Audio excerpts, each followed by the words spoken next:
35 साल 35 years is a lifetime. एक पूरी पीढ़ी जवान होकर बूढ़ी हो जाती है। But for 35 years India was told a lie. हमें बताया गया कि कश्मीर में खून बहाने वाले असल में शांति दूत थे। हमें यह भी बताया गया कि एयरफोर्स ऑफिसर्स को मारने वाले शांति के मसीहा थे।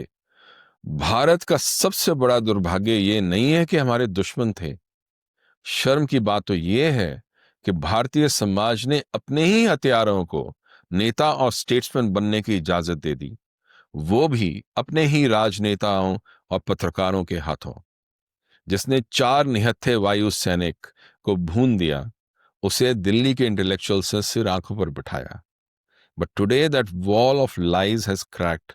आज उस इकोसिस्टम का पर्दाफाश होगा जिसने एक आतंकवादी को फ्रीडम फाइटर बनाकर बेचा।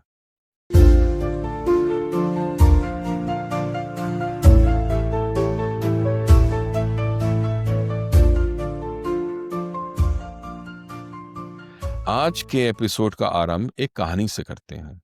21 अक्टूबर 2010 को दिल्ली के एलटीजी ऑडिटोरियम में एक सेमिनार हुआ।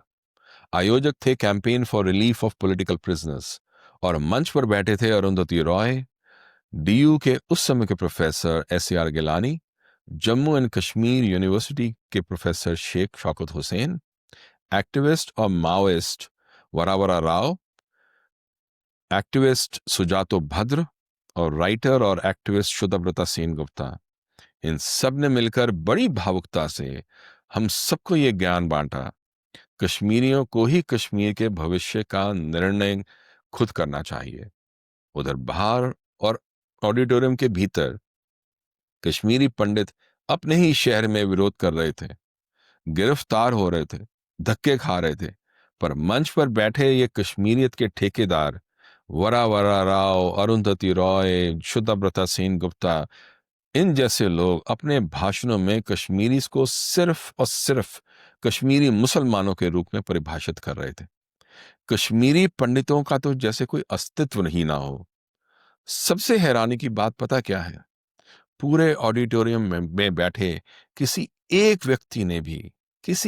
व्यक्ति ने भी इस विडंबना और पाखंड को महसूस करना तो बहुत दूर की बात है, उस पर सवाल उठाना भी जरूरी नहीं समझा।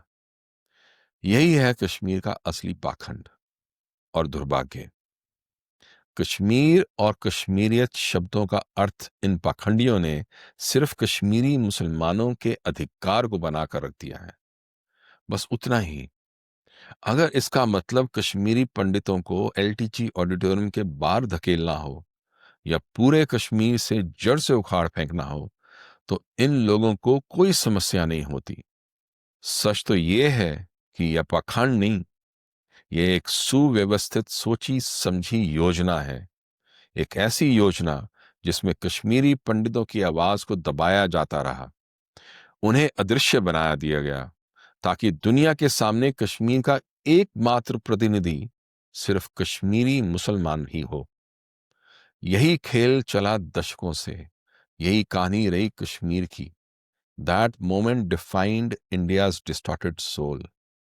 और उस दौर का सच था कि जहां किलर्स की आवाज को सुना जाता था और विक्टिम्स को चुप कराया जाता था। And the poster boy of this distorted soul was one man, Yasin Malik. आज हम बात करेंगे उस सत्य की जो 35 साल बाद झूठ की दीवार तोड़कर बाहर आया है।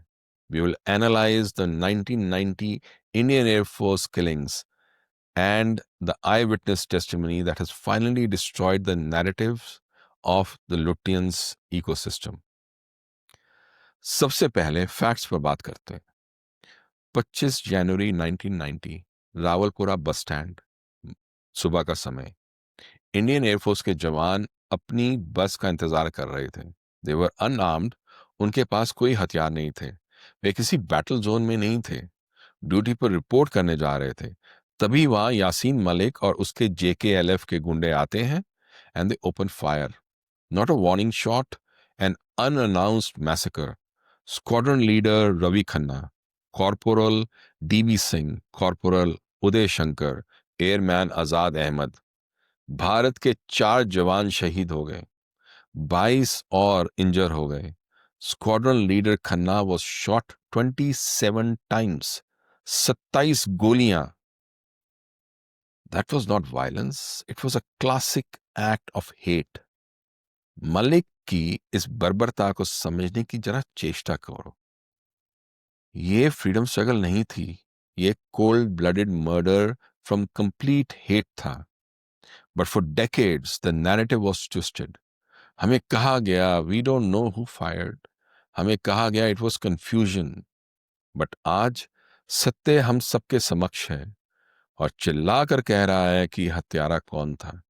एक चश्मदीद गवाह, आई witness, a former IAF staffer who was present at Rawalpura, has testified in the Jammu Tada court and he identified Yasin Malik as the main shooter.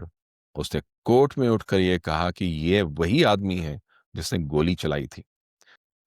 This testimony is not just legal evidence. It is a death knell for the lies that have been sold by the jihadi terrorists in Kashmir and their handlers. अब सवाल ये है कि जब गवाह थे, जब गोलियां थीं, जब लाशें थीं, तो 35 साल क्यों लगे? Why did Mrs. Nirmal Khanna, wife of squadron leader Ravi Khanna, have to fight alone for 3 decades? इसका जवाब हमारे स्ट्रेटेजिक फ्रेमवर्क में है। एसिमेट्रिक वॉरफेयर के 3 लेयर्स होते हैं, जैसे हमने पहले भी समझाया था। Layer 1 is the kinetic one, Yasin Malik जिसने गोली चलाई। लेयर 2 लॉजिस्टिक्स, वो लोकल्स जिन्होंने उसे छुपाया। Layer 3 the information and media, वो लोग, वो इंटेलेक्चुअल एलीट्स हैं जिन्होंने यासीन मलिक को प्रोटेक्ट किया। यासीन मलिक को प्रधानमंत्रियों के साथ हाथ मिलाते हुए भी देखा गया। Activists like Arundhati Roy framed him as revolutionary. Journalists invited him to studios, treating him like a statesman. Gandhians of India, the so-called Gandhians, claimed that he had given up the gun. किसी एक भारतीय पत्रकार की हिम्मत नहीं हुई कि वो उससे स्क्वाड्रन लीडर रवि खन्ना का नाम लेकर भी पूछे कि उसने क्या किया था। क्यों नहीं? सवाल पूछने की हिम्मत तो सिर्फ बीबीसी के पत्रकार ने दिखाई।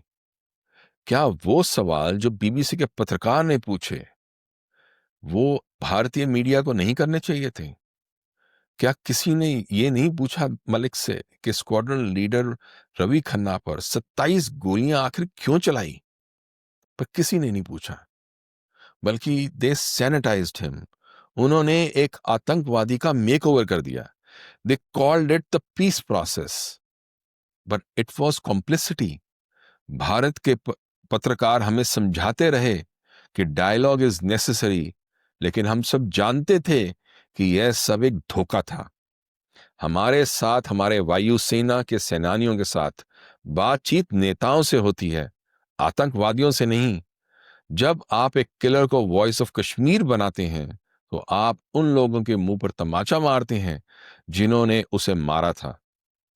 This case is not just about one man going to jail. ये एक सिविलाइजेशनल रेकनिंग है। 1990 के उस हमले ने इंडियन आर्म्ड फोर्सेस को बदल दिया था। It forced us to realize that terrorism in Kashmir was not just political unrest, it was actually a war. हमें अपने मूवमेंट प्रोटोकॉल्स बदलने पड़े, सिक्योरिटी बदलनी पड़ी, लेकिन आज ये टेस्टिमनी हमारे समाज को बदलने का मौका देती है। ये उन लोगों को बेनकाब करती है जो कहते थे कि terrorists are misguided youth and India actually provoked the violence. The eyewitness testimony proves very clearly that India did not provoke. The soldiers were waiting for a bus. The violence was unilateral and the hate was ideological. जो लोग यासीन मलिक के लिए human rights का तर्क देते हैं, उनसे भी वही सवाल है। रावलपुरा में गोलियां खाने वाले इंडियन एयरफोर्स के जो ऑफिसर्स थे, क्या वो इंसान नहीं थे? उनके परिवारों के ह्यूमन राइट्स किस किताब में गायब हो गए? और फिर वही लोग आज हमें एंटी टेरर प्रिंसिपल्स के मॉरल लेक्चर्स देते हैं। These are the same people who whitewashed a jihadi who murdered unarmed Air Force officers waiting for a bus. ये सब एक गलती नहीं थी। ये सब मिली भगत है, pure complicity of layer 3. Yasin Malik will now likely face the justice he has evaded for decades, but the verdict on the history has already been delivered. हमें ये नहीं भूलना चाहिए कि सबसे बड़ी शर्म ये नहीं थी कि दुश्मन ने हमला किया, सबसे बड़ी शर्म तो ये थी कि अपनों ने दुश्मनों का साथ दिया. Those who hosted him in Delhi, those who gave him platforms, those who silenced the Kashmiri Pandits at the conference, though they were the guilty ones, just as much as the man who pulled the trigger. जैसे जैसे ta-da code अपने अंतिम फैसले के करीब पहुंच रहा है, देश को कुछ कठिन सवाल पूछने ही होंगे. किसने एक आतंकवादी के सिर पर महानता का ताज पहनाया? किसने उसकी हिंसा को रेजिस्टेंस का दर्जा दिया? किसने 30 साल तक 4 आईएएफ शहीदों के परिवार की आवाज को दबाया? और किसने भारतीय वायुसेना के हथियारों को पीस आइकॉन बनाकर बेचा और क्यों बेचा?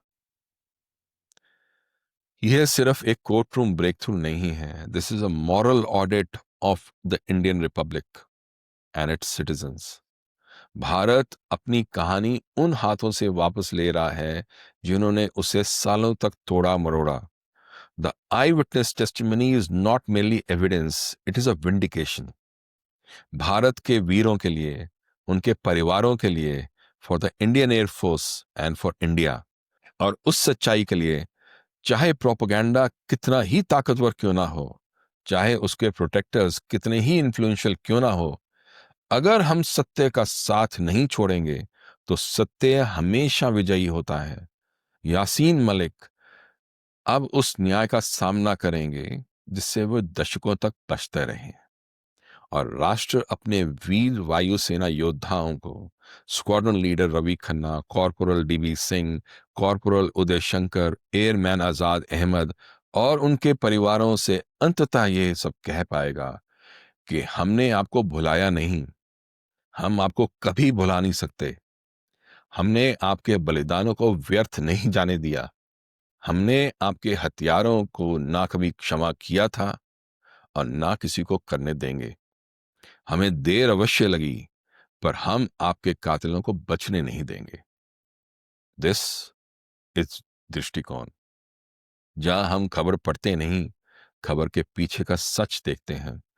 अगर आप मानते हैं कि आतंकवादियों का महिमा मंडन बंद होना चाहिए, तो इस वीडियो को शेयर कीजिए, सब्सक्राइब करें, बेल आइकॉन को दबाएं और कमेंट्स में मुझे बताएं कि should the people who promoted Yasin Malik as a statesman also not be held accountable today? Jai Hind.